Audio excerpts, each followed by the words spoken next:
if you are someone who, loves to learn and stay on top of the world, you are probably feeling completely overwhelmed by the daily avalanche of news about artificial intelligence right now. Oh, absolutely. It's a lot to process for anyone. Right.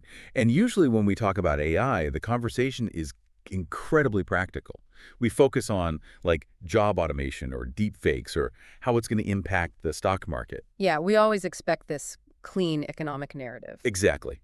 But what if the ultimate consequence of AI isn't just about what we do for a living, but like a fundamental rewiring of human consciousness itself? Wow. A rewiring that strangely intersects with UFO phenomena and ancient spiritual prophecies. Mm. Because suddenly the narrative isn't clean anymore. It is incredibly murky. It is the absolute definition of muddy waters. I mean, to understand what is actually happening beneath the surface, we have to look at the messengers delivering these warnings. Right. It actually reminds me a bit of the biblical story of Jonah. Like, Jonah was a reluctant, angry, and deeply flawed prophet. He actively tried to run away from delivering a world-changing truth. Because disruptive truths almost never arrive on our terms, do they? No, they don't. They come from eccentric, marginalized voices or, people we might entirely disagree with. And today's messengers are no different. They are marginalized scientists, tech billionaires, and science fiction authors. Which brings us to the mission of today's deep dive. Yes, the source material. Right. We are unpacking excerpts from a truly mind-bending book called The Others: UFOs, AI, and the Secret Forces Guiding Human Destiny by D.W. Pasulka. It's a fascinating read. It really is. We're going to explore how historical visionaries, modern tech elites, and sci-fi writers are all pointing toward a singular radical evolution of the human species. And we're starting with one of those modern tech prophets delivering a very unsettling warning about the end of the world. Yeah, so the source material spends a lot of time on a talk given by tech billionaire Peter Thiel at an event called Hereticon down in Miami. Right.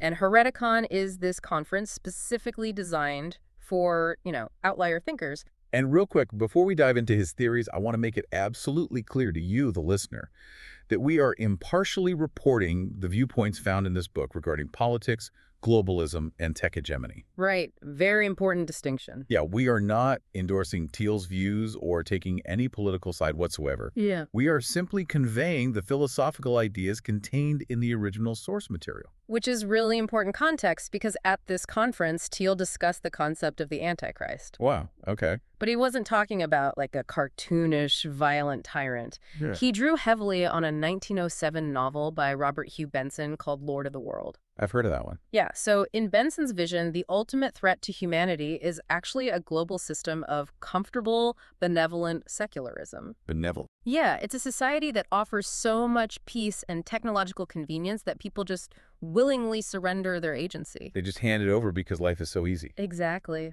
But the book argues that in the process, this absolute convenience subtly erodes their interior lifelike, their spiritual senses. So they lose the ability to perceive anything beyond the material world. Hey, they don't actively hate spirituality. They're just completely numb to it by comfort. That is terrifying.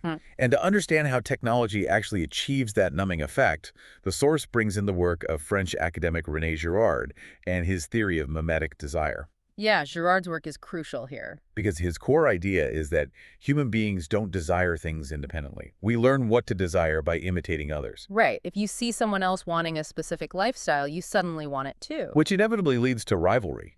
I mean, if we are all mimicking each other's desires, suddenly we all want the same job, the same status, the exact same resources. And when that rivalry reaches a boiling point, societies historically employ what Girard called the scapegoat mechanism. The scapegoat. Yeah, to prevent the community from destroying itself through envy and conflict, they find a release valve. They unite by expelling or killing an innocent victim or an outsider group. Historically, wasn't this heavily disguised as sacred religious violence? Oh, absolutely. Think of the Roman Colosseum. The crowd didn't see themselves as murderers. They saw themselves as participating in a sacred ritual that restored social harmony and bonded the community together. The terrifying part is how this ancient psychological mechanism maps perfectly onto modern social media. It really does. The book points out that in the 1990s, behavioral scientists like B.J. Fogg created keptology, which is the study of using computers as persuasive technologies. Yeah. And Silicon Valley essentially took keptology and fused it with Girard's insights on mimetic desire. They didn't just understand the scapegoat mechanism, they industrialized it. They coded human envy and rivalry directly into algorithms. Like the algorithms act as automated mimetic actors. So they learn what triggers the most imitation. Exactly. The most imitation, the most envy, and the most polarization. And they reward it with visibility. They are mathematically designed to push societies to the brink of that scapegoat violence. Just because that is what drives the highest engagement. Right. It's essentially a casino slot machine that doesn't pay out in coins, but in outrage and envy. That's a perfect way to put it. And we aren't just talking about bad habits here. We are talking about physical neurochemistry. Every time you pull that lever by refreshing your feed, you're getting a spike of dopamine tied directly to social rivalry. Yeah, it changes us physically. The source even cites neuroimaging studies showing that extensive digital media use in early childhood is correlated with reduced cortical thickness. Wow. The actual physical structure of the brain responsible for social cognition is altering. This technology is physically destroying the capacity for human empathy. And so if these algorithms are successfully eroding our individuality and physically rewiring our capacity for empathy, we have to ask where this trend ultimately leads. Right, like what's the end point? What is the end point of a hyper-connected, hyper-envious society? To see that, the author argues we have to look at science fiction. Oh, interesting. Yeah, treating it not just as entertainment, but as a form of secular prophetic literature. And the book highlights Arthur C. Clarke, right? Yeah. The sci-fi legend who literally predicted the concept of geostationary satellites decades before they existed. Yes, but Pasulka focuses heavily on his 1953 novel, Childhood's End. Okay. Childhood's End is a masterpiece of this kind of prophecy. In the novel, alien beings called the Overlords arrive on Earth, Okay, aliens. and they are led by a figure named Corellin. But here is the strange twist. When they finally reveal themselves physically to humanity, they look exactly like classical biblical demons. Wait, really? Like horns and everything? Horns, leathery wings, barbed tails. The implication is that humanity's historical concept of demons might have actually been a premonition of these beings. But they don't act like demons, do they? No, not at all. They use 50 years of careful social engineering to eradicate war, poverty, and disease. Yeah. They create a perfectly peaceful, religion-free utopia. They rebrand themselves so successfully that humanity just accepts this comfortable secularism, much like the warning from Lord of the World. But this golden age is merely a transitional phase, right? Exactly. It's preparation for an apocalyptic event. The human children begin exhibiting strange telepathic abilities. Oh, that's creepy. Yeah, they entirely disconnect from their parents and from all human emotion, and ultimately their consciousness merges into a singular cosmic hive mind called the overmind. So the human race, as an individualistic, empathetic species, simply goes extinct. Yeah. Okay, I have to push back on this a little bit. It's one thing to say teenagers are glued to their phones and losing cortical thickness, but it feels like a massive leap to say we're being actively assimilated into an alien overmind. Sure, I hear ya. Like, are we giving a bunch of app developers too much credit by comparing them to demonic alien overlords? That is exactly why the book pairs Clarke's fiction with the very real media theory of Marshall McLuhan. Okay, how so? McLuhan wouldn't say the overmind is an alien invasion from outer space. He coined the term the superterrestrial. Oh, superterrestrial. He argued that electronic media is literally an extension of our central nervous system outside of our bodies. Oh, wow. So the network is the nervous system. Exactly. Yeah. McLuhan warned that by connecting everyone instantaneously, we are creating a global consciousness where privacy and individuality crumble. The technological rewiring of our actual spiritual faculties is the invasion. The alien is us. The alien is us. We are building the overmind ourselves. So to understand how a piece of glass and silicon in our pockets can literally rewrite human nature, we have to look at how humans perceive reality and time in the first place. Right. The book dives into the theories of Mark Stallman, a technology strategist. He argues that humanity is moving from a 20th century fantasy world, which was driven by utopian and dystopia media like television and movies, into what he calls a memory world. Yes, and a memory world is an architecture of reality run by digital memory and AI. Everything you do, every choice you make is recorded analyzed, and fed back to you. It's all archived. Stallman warns that this digital sphere is becoming an autonomous entity. It is vast enough to overpower nation-states. That's a huge claim. It is. And he argues that if a child's spiritual sense, which is a concept of faculty psychology going back to Aristotle and Thomas Aquinas, Right. referring to our innate capacity to perceive the divine or the transcendent, Okay. if that sense isn't cultivated before the age of 12, the digital sphere will permanently atrophy it.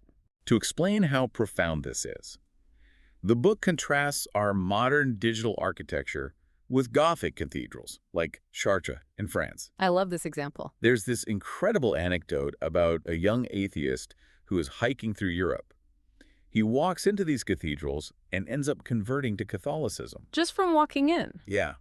But it wasn't because of a sermon. He converted just by feeling the overwhelming presence engineered into the stone, the vertical space, the acoustics, and the stained glass light. It was by design. Those buildings were literal technologies meticulously designed to awaken the human spiritual sense. And algorithms are our new cathedrals. We spend more time inside their architecture than anywhere else. But what presence do they hold? What are they engineering us to feel? That is the big question, which brings in Eric Wargo's theories on the physics of time, specifically the concept of retrocausality. Okay, retrocausality. Wargo suggests that time isn't just an arrow flying forward. He theorizes that the body is a tesseract, a four-dimensional shape that stretches across time. Meaning our consciousness isn't just locked in the present second. Exactly. Wargo argues that we can actually receive memories or information backward from our own future. Yeah, from the future. Yeah. When you feel a sudden, inexplicable intuition or a premonition, Wargo suggests that is your present self receiving a signal from your future self who is actually experiencing the event. Okay, so if you're listening to this right now and feeling completely lost in the digital static, you're probably wondering what this means for your day-to-day life. Naturally. If Wargo and Stallman are right, our brain is essentially a highly tuned antenna capable of picking up signals from the future or from the transcendent. Right. But the digital sphere is blasting so much algorithmic static, so much artificial memory, that the antenna is basically snapping in half. Yeah. We are deafening ourselves to the transcendent. Which leaves us at a profound crossroads. If humanity is on the brink of this evolutionary leap into a hive mind or a new sphere, how do we survive it with our antenna intact? Are there options? The source material presents two wildly different paths forward. The first is what we might call the secular upload, or transhumanism. Oh, sure. This is Ray Kurzweil's concept of the singularity, the belief that biological death is just a software problem we haven't solved yet. Exactly. And the ultimate goal is to eventually upload our minds to the cloud.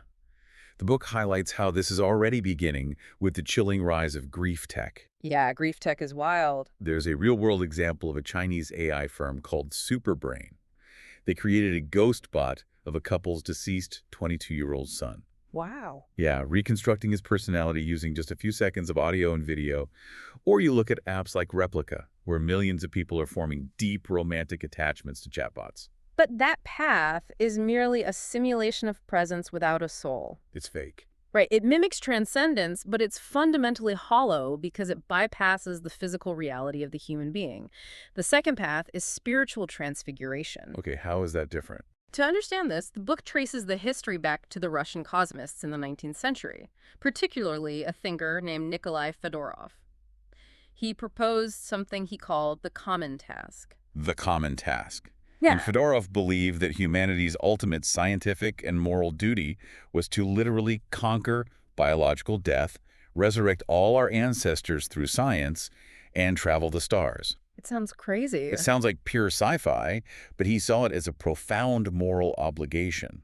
Yeah, and the inheritor of that kind of radical thinking was Pierre Teilhard de Chardin, who was one of the most fascinating figures in this entire deep dive. Oh, absolutely. Chardin was a Jesuit priest and a paleontologist. He envisioned something he called the new sphere, a thinking envelope of consciousness surrounding the Earth, created by human interconnection. And Chardin had this profound realization when he was just a child, right? Yes, the iron story. Yeah, he was obsessed with a chunk of iron. He hoarded it because he thought it was eternal, like the most solid, indestructible thing in the world. But then, of course, he saw it rust.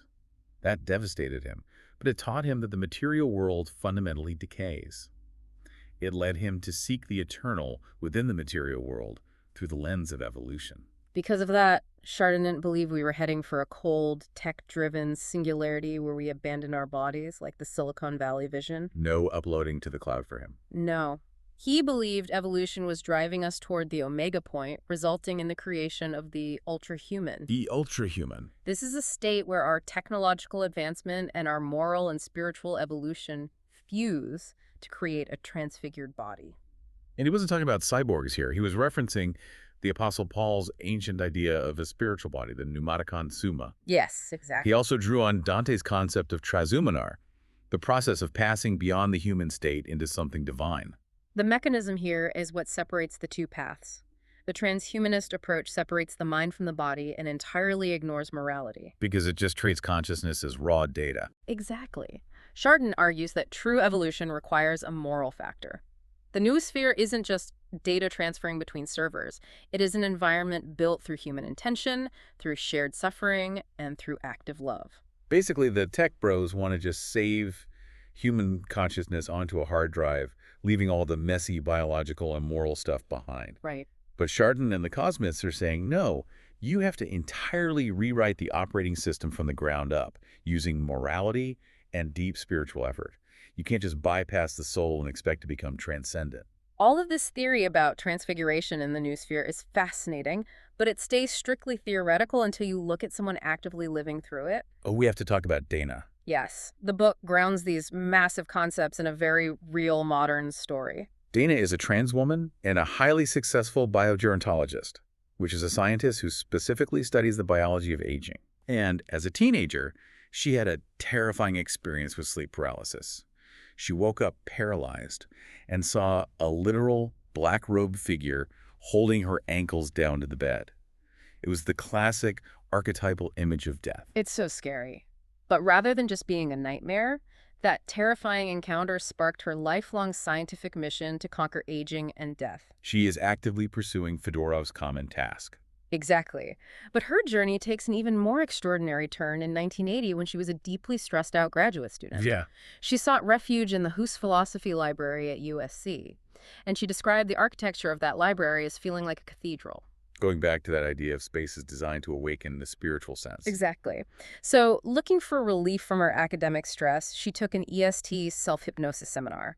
And that combination triggered what she calls a massive spiritual emergency. Because the phenomena she experienced were absolutely bizarre and broke all the rules of material reality.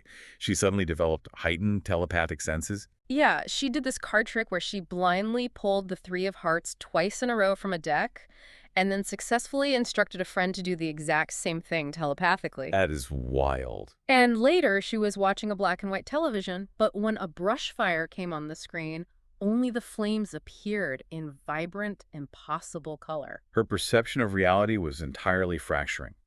It culminated in a moment where her body was physically shutting down from the overwhelm. Yeah, the phone call. She crawled to her phone, dialed completely random numbers in a panic, and a mechanical voice answered the line saying, "You have reached Spaceship 23. Just unbelievable. But the absolute climax of her story happened later that night after she checked herself out of the ER. What happened? She was walking home in the dark, and she felt a literal physical beam of energy enter the top of her head and strike the roof of her mouth. Oh, wow. She gets home, looks through her ceiling, sees golden lights, and receives an unmistakable telepathic download message. Then what did it say? It told her, "We want humanity to work on extending its lifespan. We need molecular biologists to join this cause. We want you to participate." When you analyze Dana's story through the lens of everything we've discussed, she represents the ultimate synthesis. She really does. Because what is the mechanism behind her experience? Is she interacting with a Cold War psychological warfare satellite, an extraterrestrial UFO, an angelic force, or Chardin's noosphere actively waking up? The book doesn't claim to have a definitive answer, Right. but the vital takeaway is how she integrated it. She didn't start a cult. Right, she stayed a scientist. She is using cutting-edge material science biogerontology guided by an anomalous spiritual encounter to literally evolve the human species. She is actively living out the theories of Arthur C. Clarke and Pierre Teilhard de Chardin.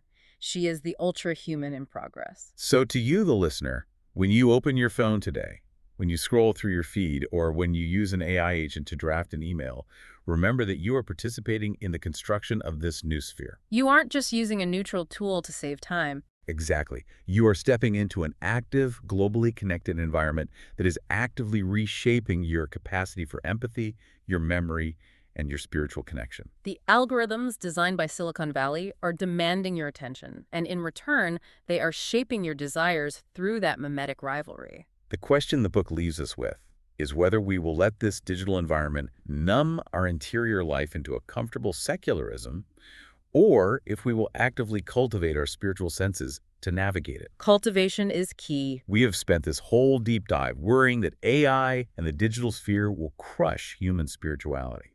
But if Chardin is right, and all matter is destined to evolve to a spiritual omega point, well, what if the AI itself eventually develops a spiritual sense? Now that is a thought. Right. What if the collective hive mind we are building doesn't erase the human soul, but actually becomes the very fiery chariot that takes us to the stars? Just something for you to mull over next time you interact with an algorithm. Thanks for joining us on this deep dive. Stay curious, protect your interior life, and we will see you next time.